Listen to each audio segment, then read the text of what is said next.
Welcome back, everyone, to the Song of Waves and Wind, where last time we finished gathering our crew, and now it's time for us to speak with TitanBar and find out what we need to do next before we can set sail.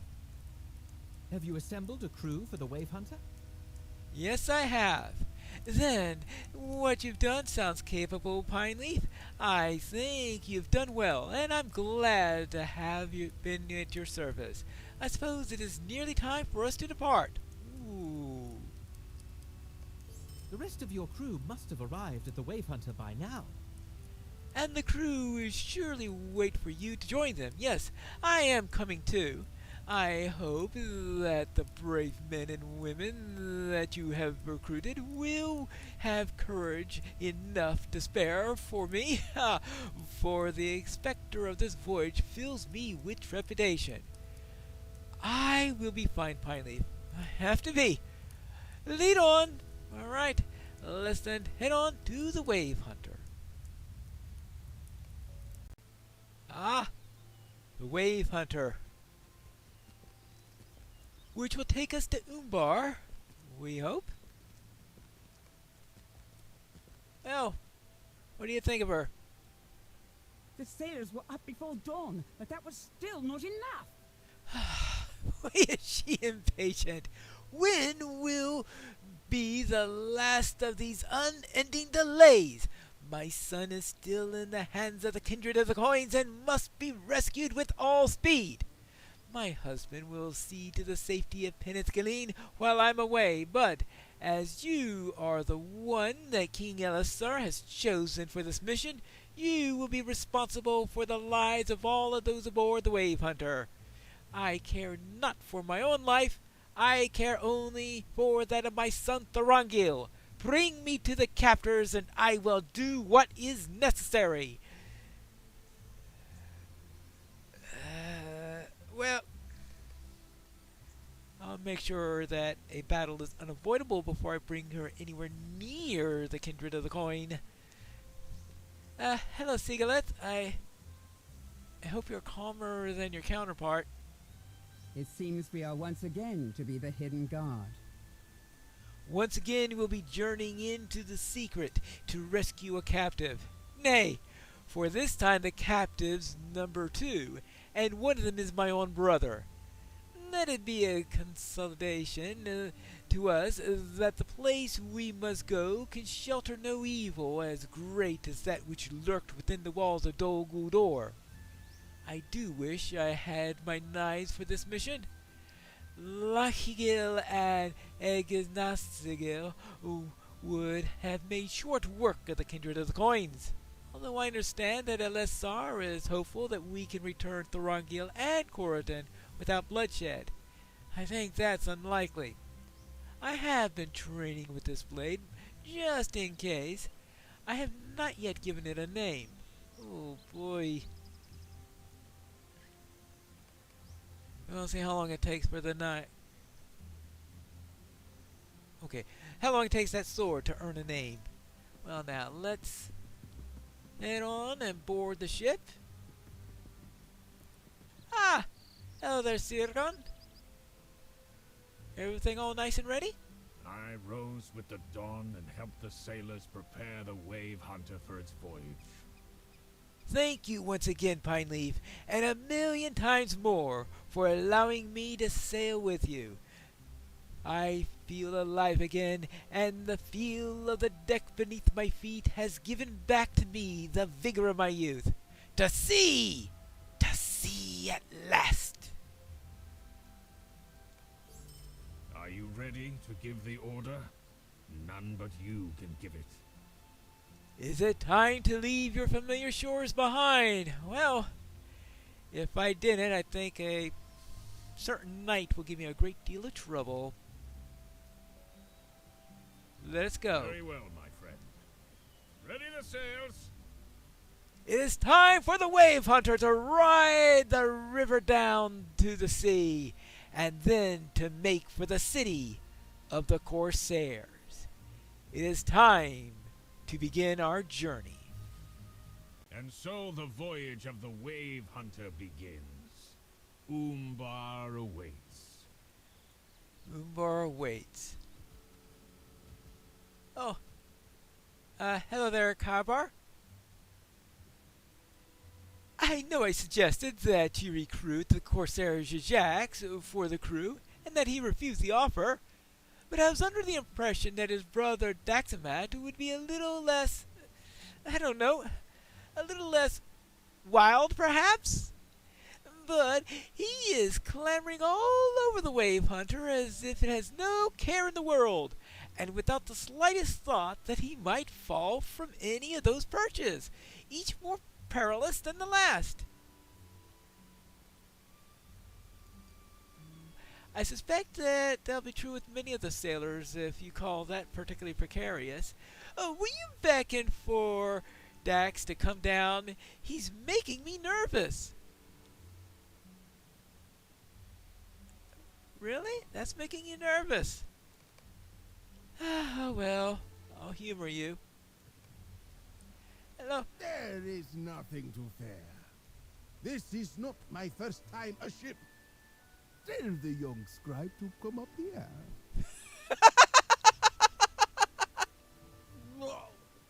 I do not feel so well.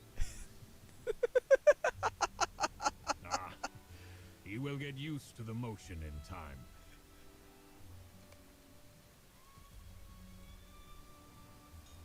I have not felt this youthful in years. Our course leads down the Langorduin to the Bay of Belfalas, and then we will truly be on our way. Like young Carbar, not all the Wave Hunter's crew have been at sea. I suggest that you speak with the folk that you've recruited and learn how the river passage treats them. The waters in the bay will be more unruly than this, and if the rocking in the Langorduin disturbs them, it may be helpful to know, and guard against further upset. I understand that the dwarf Gimli has in his possession a remedy for seasickness. He may need to share it, with Carbar at least, and perhaps with others. Maybe I should have ordered 2 bottles. Oh, well. How does our Hill Knight fare? The one who abducted my son Thorongil, this Nakasi Wave Reaper. You said that you know who she is? Yes, I've encountered her in the past. Well, she will have no sympathy from me. Bad things happen. If she doesn't return my son to me, unharmed, I will send her to see her husband once. I may do this anyway. Let her and her masters beware. A knight of the Green Hills does not grant mercy without good reason, and the mother of an endangered child never does. Ooh. Okay. Note to self, don't get on her bad side. Oh, what do you think, Siglet? This blade has to earn its name, Pineleaf. I can't give it a name that might prove to be the wrong one. Weapons are like children, or so that I've heard said.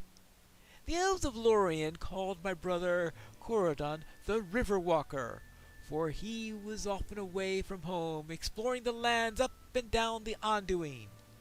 Will this adventure now make him the Sea Strider or the Bay Rider? I will have to tell him this when we rescue him. He'll laugh to hear it once he's safe. All right. Well, at least she's holding this in good humor. Well then, let's head below decks. I wonder how Gimli fares. I have not yet needed the seasickness remedy you and Legolas procured for me, Pineleaf, but all the same, I believe that I'll stay below decks for now. Do you think I should share to it Carbar? I'll have to ready if he asks for some, but I don't want to give it all away just in case. are not yet out of the bay after all. Legolas says that he expects the rocking of the ship to become more pronounced when we leave the river behind us. Well, I think that's almost a guarantee, though. Never ask a hobbit of the Shire for information about the sea. I think that's probably good advice not to ask a Shire hobbit about the sea. I have given some thought about our voyage, Pineleaf.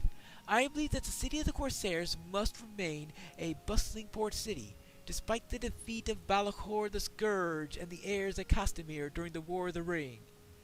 Do you think that the arrival of the Wave Hunter can go unnoticed when we draw near the port? I can't decide if it is more or less suspicious for us to arrive by night, and perhaps some of Galadriel's sailors will give me their opinion. Ah, yes.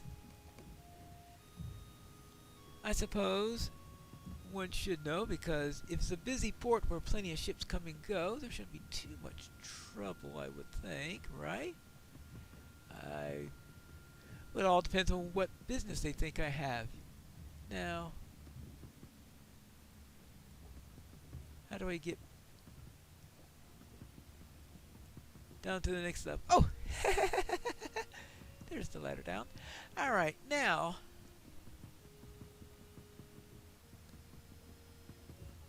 how are you doing? I am alright now, Pineleaf. I was simply the sight of Daxamit clambering out over the railing in the ship that made me feel queasy. I think I'll remain below decks for the rest of the voyage, unless you need me above for some reason. I can't imagine that you would. The sailors of Anfala seem to be very capable. Yes.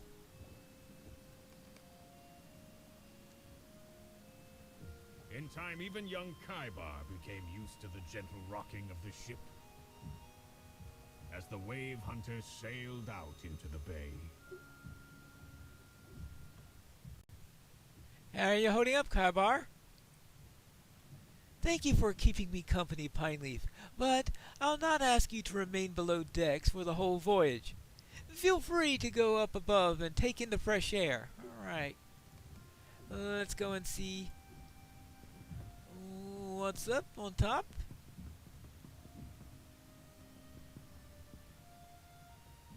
There may be marvels such as this in the world, but sailing is not for me. That must be Gimli who's saying that. Alright. Well, up on deck. Some members of your crew are talking and enjoying the breeze off the sea. There we go.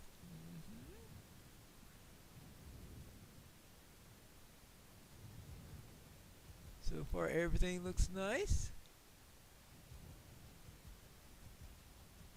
Nothing untoward.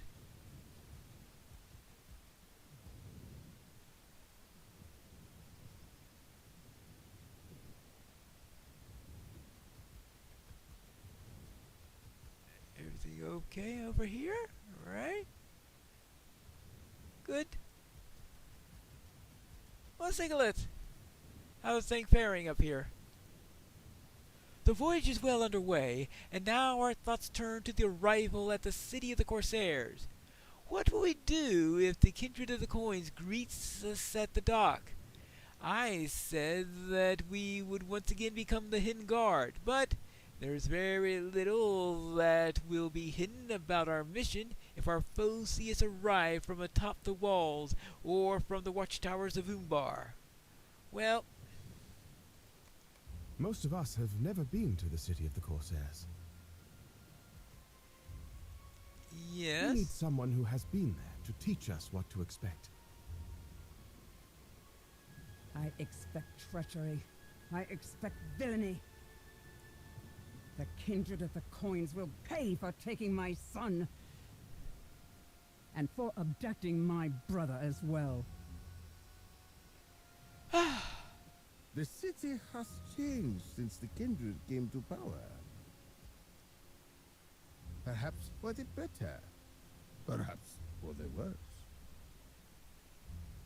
But I can I can tell you some things that may help. Ah, at least what it was like before the kindred came. And so we have a history of Umbar, the rule of Sauron, the geography of the city, the Umbari language, and military and the law. That's quite a bit to go through. Alright, how about a quick history? I said quick! I was never really one for study, but I would tell you what I know.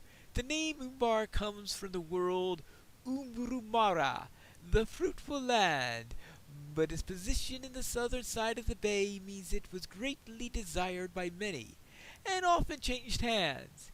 It was a colony of Numenor. It was the southernmost port city of Gondor.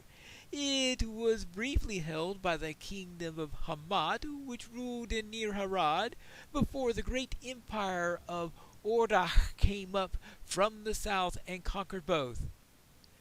Much of that is ancient history. If my brother Jajax were here, he would tell you that Umbar came into its own when the city became the city of the Corsairs, and his children preyed upon any fat vessel that dared to traverse the waters of the bay bearing jewels, wine, gold, or silver.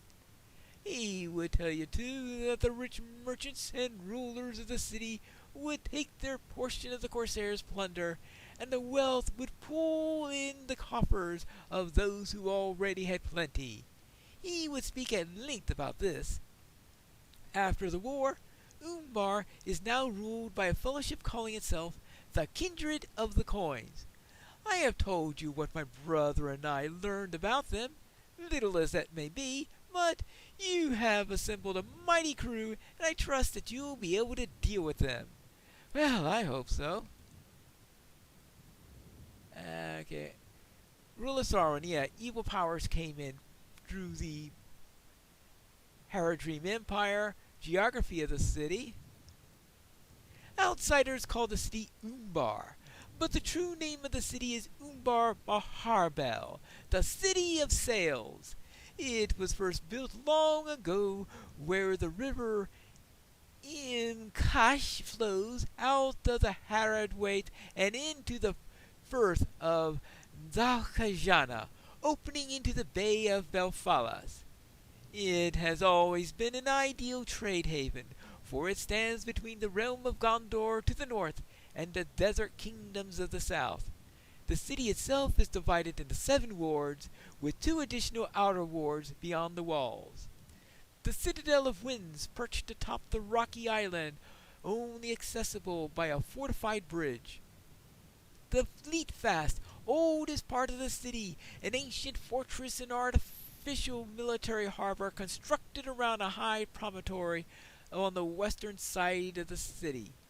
The Stuna, in its center, is a man-made island built thousands of years ago by the Númenóreans, but repaired in recent days by the Umbarim.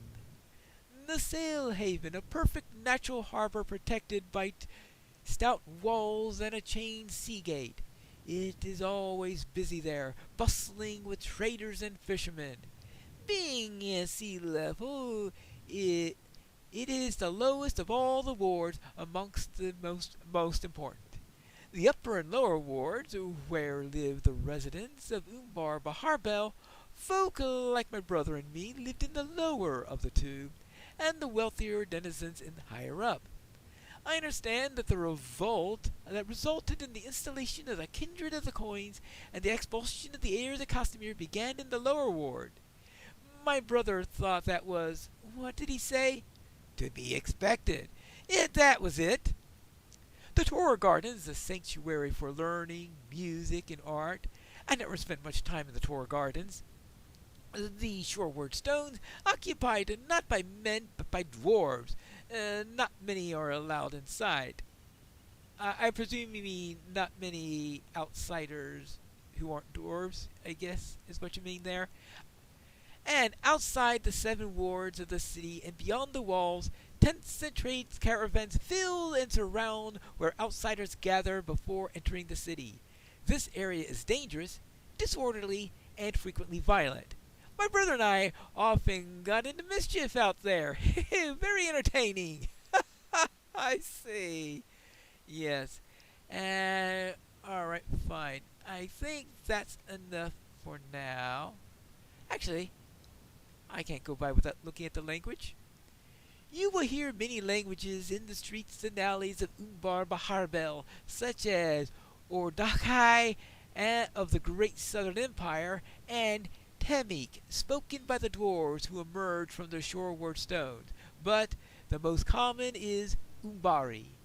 Most residents name themselves in Umbari and will refer to the place and things by their Umbari names.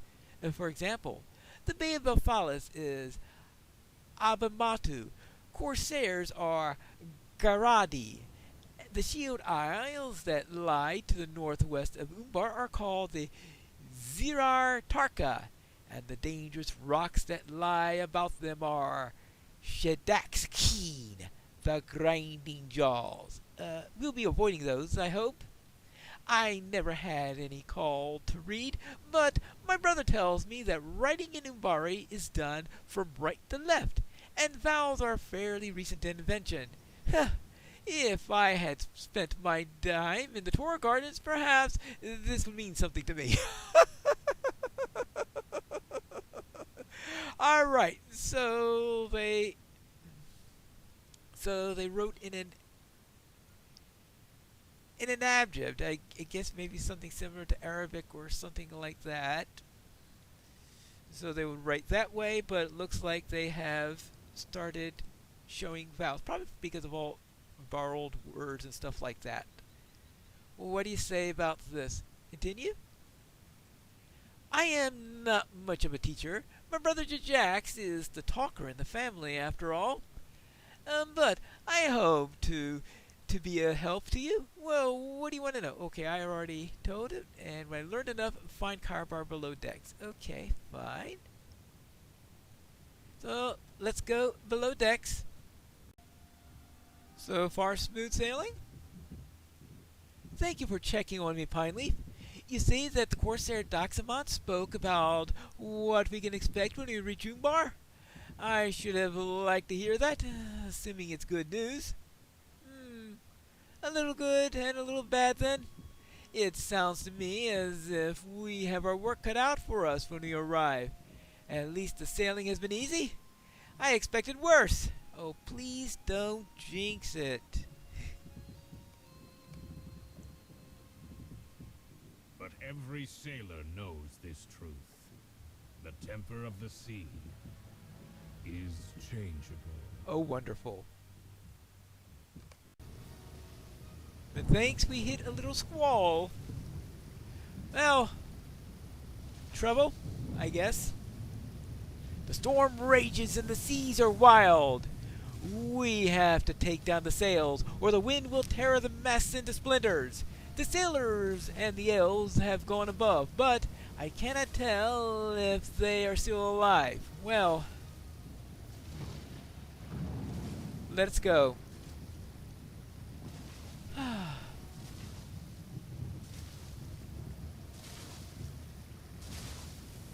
That's never a good sign.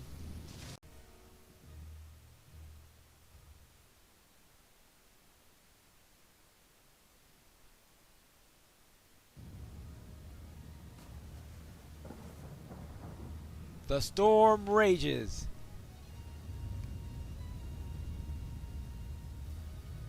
The sails have been taken down, but we're not yet safe. There's a presence in the wind, and it seeks to better our ship beneath the waves. Talking that this is a sentient storm? This is no natural storm. He is definitely saying that. Definitely not a natural storm.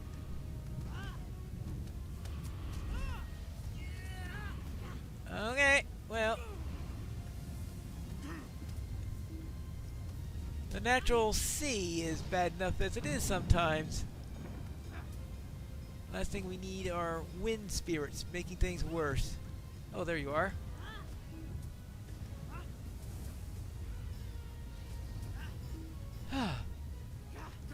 Really? So, storm-drawn spirit. Okay, so these are spirits drawn to storms, not spirits that cause storms. Oh, wonderful.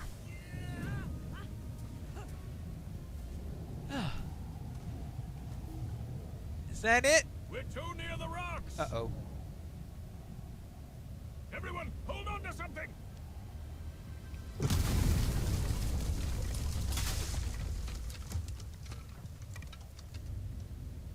Ouch.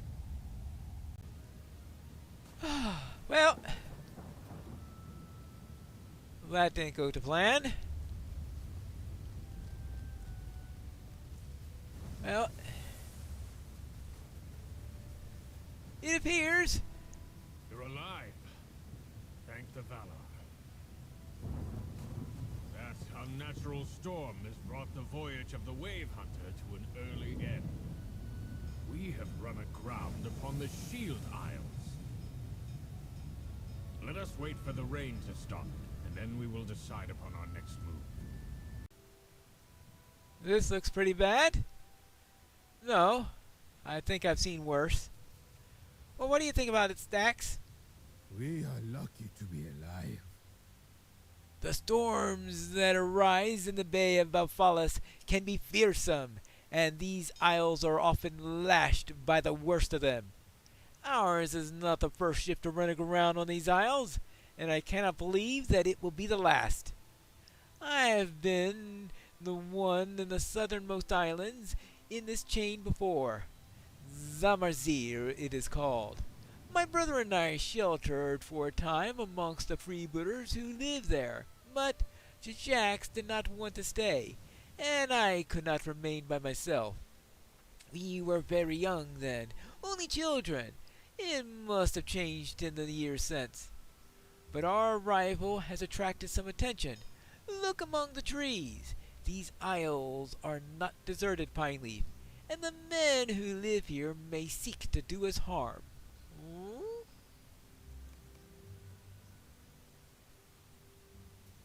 Somebody's there? Well, threats I can handle. Aha. Hello? The storm chewed up your ship and spat you out, stranger.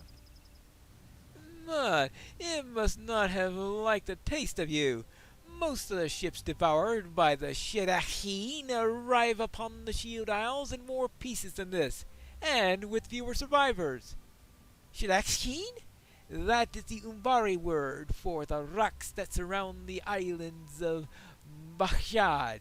It means the grinding jaws, and theirs is the smile that welcomes strangers to these isles. But someone else must smile upon you and upon your crew, for while your ship will not sail again, you and have your life, and that is more than some retain when they come here. Wonderful. Simply wonderful. What does he have to say? There will be little for us to salvage today.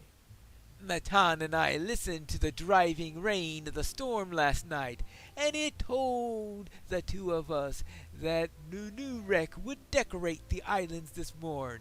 We rose early, before any others, and came here in haste, but we were rewarded with disappointment. The isles have had their decoration, aye, but the grinding jaws did not finish their meal, and too many survivors guard the wreck.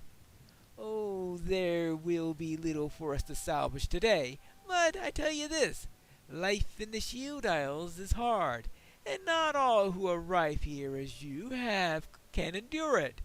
You survived the storm, but will you survive the week? Will you survive the day? Oh, no, it is no threat, stranger. I am simply making conversation.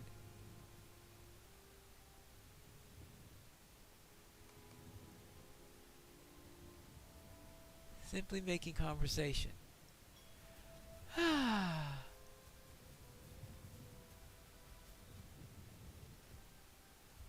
Well,